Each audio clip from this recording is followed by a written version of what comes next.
Hey, it's a curious beast. Well, lately I've been hearing a lot of predictions about what the price of silver will be towards the end of the year. I've heard $50, $65, $100 by the end of the year. I think most of these predictions are wrong. Now, before I get started, I did want to say that I hold the same basic view of the long term fundamentals that most of us do, but they look pretty good. And what I'm speaking to is not that, it's more near term and basically what's going to happen within the next year.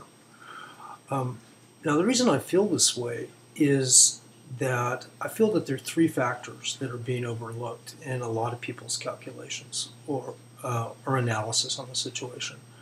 The first is that a lot of dealers and local shop owners have silver that they're not putting up for sale right now.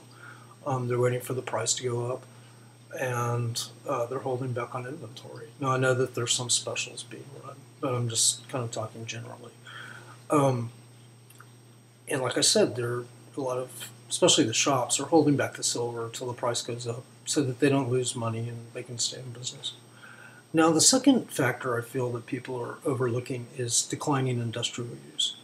And I started to suspect this a few weeks ago, and I'm starting to see more and more reports coming out basically saying that there's a decline in industrial use. Now, under industrial use, there's several sub areas that I think need to be looked at. The first one is our collapsing solar industry. And silver or industrial use silver, that's a very large section of industrial silver, is in solar panel manufacturing. Um, and as I said, the industry overall is starting to collapse. It's already collapsed in Spain. It's collapsed in Germany. It's collapsing in the United States. First with the collapse or breakdown of Evergreen Solar, which didn't get a lot of media coverage, but that was a premier state-of-the-art solar panel manufacturer that basically has gone under. It's just a penny stock these days. And the other one that people are more familiar with is Solyndra. And when those industries go down, they kind of take other businesses down with them.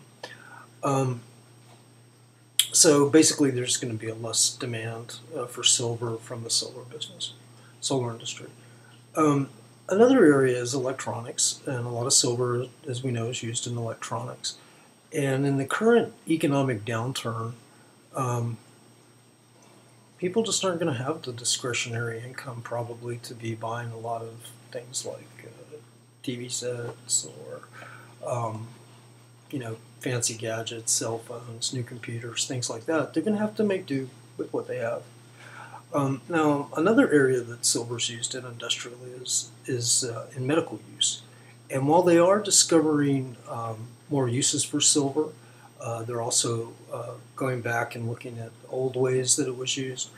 Um, that in the future, there probably will be a big demand for that. But in the near term, maybe not so much.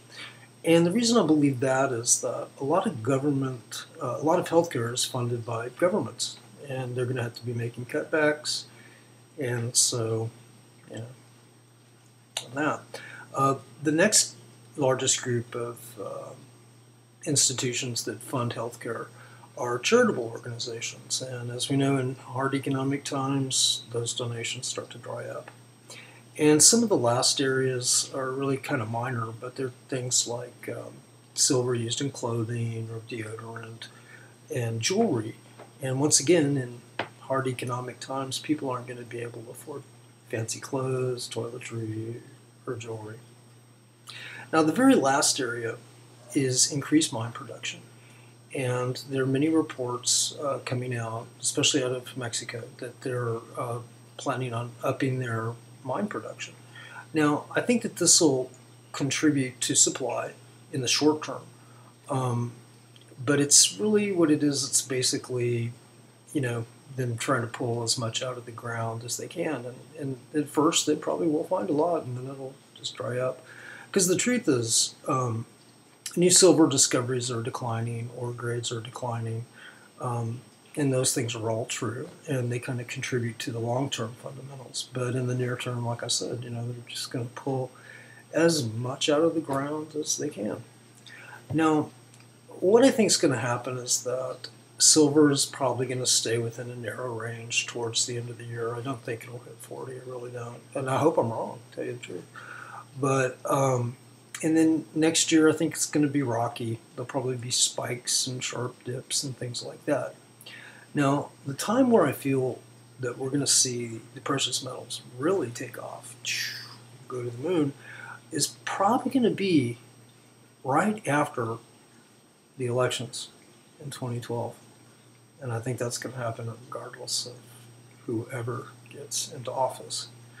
Well, that's pretty much my feelings on the silver thing. I did have one request from a subscriber, and it might seem a little off topic, but timely though.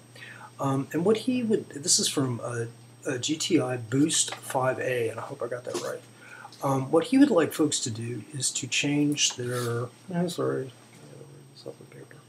their internet broadcast ID, and I'm not really sure what that is.